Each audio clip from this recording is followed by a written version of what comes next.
honor, courage, commitment. These are the traits that, according to the United States military, set apart the men and women privileged to serve our country from the average American. But that commitment embodies not only a work ethic, but a way of life. The military way of life is not a 9-to-5 job, but a community in which you are told what to wear, where to live, who to fraternize with, and what to do.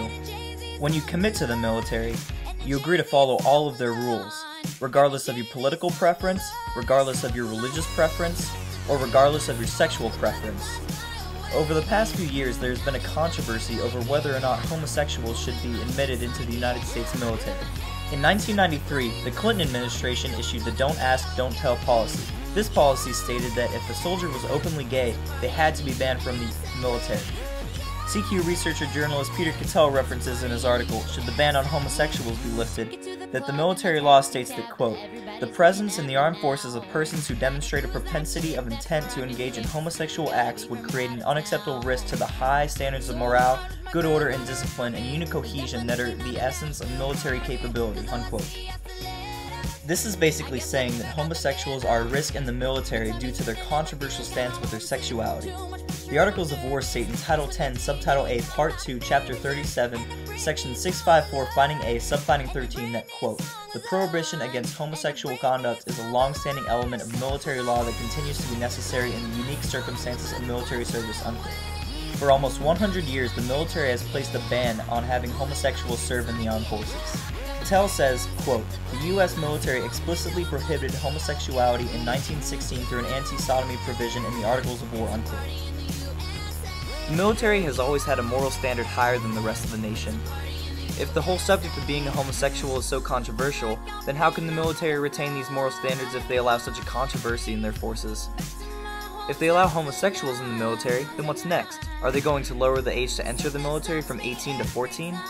Are they going to let 400-pound, 5-foot-tall men pilot jet planes? It's like an untrained dog on a leash. If someone releases the slack on the leash, then the dog will run away and become uncontrollable. President Barack Obama states in his 2008 campaign, quote, "Don't ask, don't tell needs to be repealed because patriotism and sense of duty should be the key test for military service, not sexual orientation." He has a point that patriotism and a sense of duty should be the weighing factors in choosing military candidates. But he doesn't mention that most of the nation doesn't allow gay marriage because of such a controversial issue that it encompasses. Hillary Clinton stated in the Democrats' second presidential debate that, quote, "Barry Goldwater once said you don't have to be straight to shoot straight, and I think he was right, and I believe we should open up our military," unquote. Clinton is right in saying that someone being a homosexual doesn't mean they can't shoot a gun well. But how does that person being a homosexual affect the person that's shooting their gun right next to them? If one of those uncomfortable soldiers is firing a gun next to a soldier that he knows is a homosexual, then how can anyone be sure that his gun-firing abilities would be as accurate as if he weren't next to a homosexual? Gay activists and people for gays in the military say that not allowing gays in the military is discriminatory, but this discrimination, if it's even discrimination, has been working quite well for many years.